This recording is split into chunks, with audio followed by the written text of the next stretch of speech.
anybody who wants to ask something, don't be shy. Professor, there's one bigger guy in class that I'm always with. I get in his guard, and then he gets, with the rubber guard, he gets his leg up over my shoulder. Every time. And then once he gets there, if I try to get out, I'm cooked. Yeah, that's the tricky thing about the rubber guard.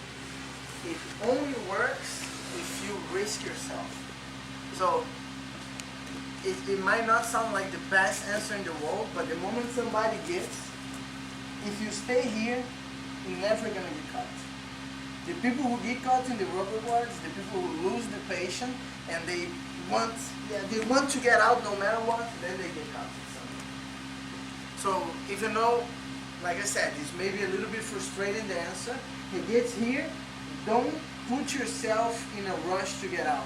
Keep the elbows strong, controlling here, try to posture up. If you cannot, let's see who loses the patient first, him or you. Because if you don't want to get tapped, all you have to do is stay here. You're not going to get tapped. Now if you have, I have to get out, then you have to start to be careful, not to leave your, sorry about that, to leave your arm inside. That's when you get caught. Not to just stand up going like this. That's when you get caught. What you have to do is keep your elbows blocking the hip, sometimes controlling the shoulder, controlling, and start to push. If you can start to make a leverage like this, the person is grabbing.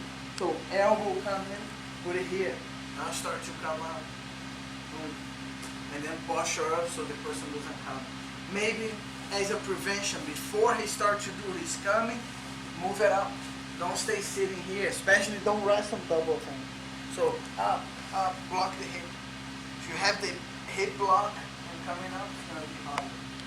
So I know I'm not giving a magic solution, but the concept of not losing a patient, not putting yourself in risk, that he feel frustrated, that he's just holding you, and not yourself be frustrated.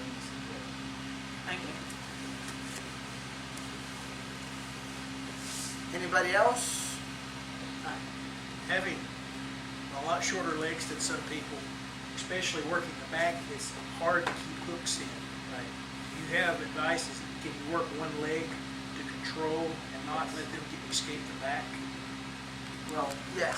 I also have short legs. You do? Well, a little bit. There are a few things that I like to do. How do you feel you losing? Which situation? I mean? If I try to do traditional keeping down, Like I'm doing now. yeah, my legs just don't cover and they start working out. Do you feel that you have no problem doing this? Or have you tried? I've tried. Sometimes I can come up, sometimes I can't. I can come up to here. Yes, sir. Here? Yes, sir. Okay. One thing that everybody knows that you shouldn't be crossing here, right? One thing that I have been doing a lot when I get over here, it's getting past completely. And then I come as a hook, and the other one comes on the leg as a hook here. Because I'm not crossing in a way that I'm putting myself in danger. It's different than if I'm crossing here the middle. That's when he crosses on top. Yeah, and that might hurt my foot. But go back. When I do this and lock here, it gets a lot more control. I'm not in danger of getting tapped on the foot lock. And it holds him. This technically, if it was a tournament, I wouldn't get points for it. But it doesn't matter if you're not, it's not the main concern. Points are important if you worry about competition. But if you're not, you have this, and this is a good control. Especially if he's defending, yes, like this, so you don't enter the other one. So I do this, it's a good control. If perhaps he stretch the leg to get out, stretch completely, there you go. He puts me straight into the regular position. Now, one thing you have to understand is that the hooks might be used for counter in different ways as well. So if you're having trouble, for example, you have this, but you're having trouble to put the other one, what I like to do a lot is come with this one and start to kick with my heel, not kick, like pulse with my heel over here. Slide it in. His reaction most of the times will be to do this, boom, coming out. So I know that. So I'm making a trap for him. What I do is I put it, and I'm doing strength, try to take it out. I'm not letting, but all of a sudden I move it out. You see how I move it out fast? So his arm gets past too much. And I combine that movement with my arm coming past. So now look, instead of putting the hook, I lock on top of his leg, his arm. So I don't have the hooks, but I have a much better control because I have 2 against 1 on the neck. And he only have this. I still have some control, but you see that I'm not really with the hooks, the traditional one. So you might look for different things over here. The other thing that I feel is that being with smaller legs, the higher I am, the more control. If I'm too much here, see he's taller than me, he has a better chance of bridging coming out. But the moment that I position myself higher, see now I'm taller than him, even though I'm not, I have better control. Then I can start doing this, put it on top, boom, control. Because from here, I'm more aware of where he can go or not. So there might be something you can try. Yes, sir. Thank you. Okay? Anybody else? If nobody have a question, I have something in mind to show. But I want you guys not to be shy. Yes? Do you prefer a high back mount or like more of a hip control back mount?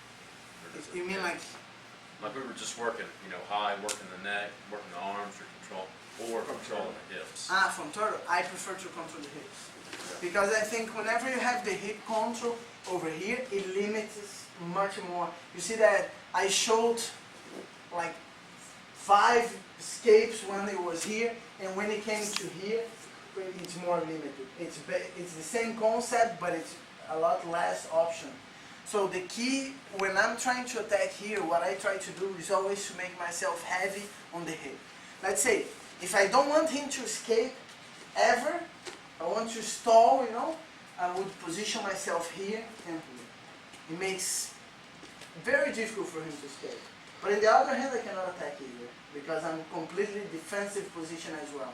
Blocking him, but how I'm gonna choke somebody from here, So the moment that I'm moving to attack, I need to go to the side. So when I'm attacking, I try to position myself in a way that I put my weight more on the hip and not so much over here. Not that it's wrong.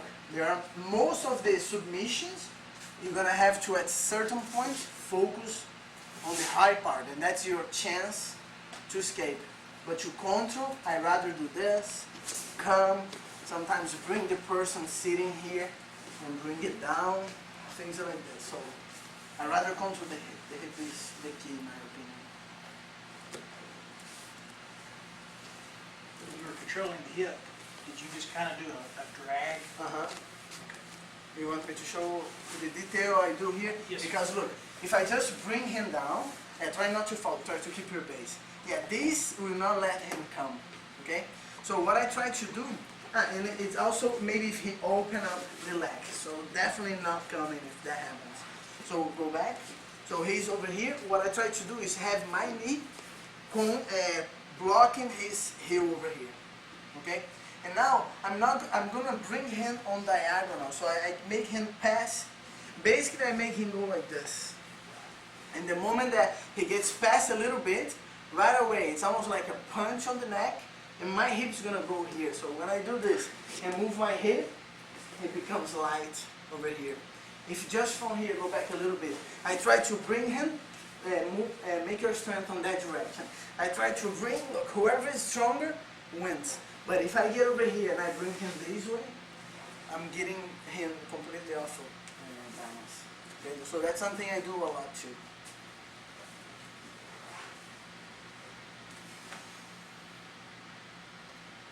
Yes? No? No? Okay.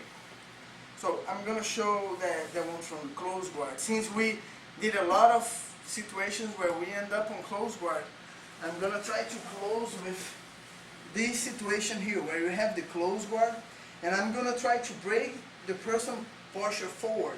That can be on the collar, that can be grabbing double on the hook, It doesn't matter. The idea is that I'm going to do this movement here. When the person comes forward, I'm going to try to hold just enough for my hand to come in and control the leg over here. Okay? The closer to the heel I can grab, the better it will be. Now, at this point, the person will move back because nobody wants, especially if I'm grabbing, the person will have the reaction to move back. So what I'm going to do is, when the person moves back, notice how my leg is close to me, right? When the person moves back, I'm going to move my leg away. At the same time, I'll reach for the hands. Boom. Now that I have this and this, I make the same motion. Bring it, the person have the reaction. When he moves back, I'm going to move my hip forward. At the same time, I'm going to bring the foot over here. Okay? So the person have the reaction, falls a little bit, and then I'm going to move my hip forward. See how I'm on top of my shoulder here? I'm still controlling the leg. The moment the person is completely out of balance, that's when I come and I push the ground coming forward. So basically that motion, let me just show with imaginary somebody. So I bring it in, control. Okay, the person postures again, see how my leg relaxes.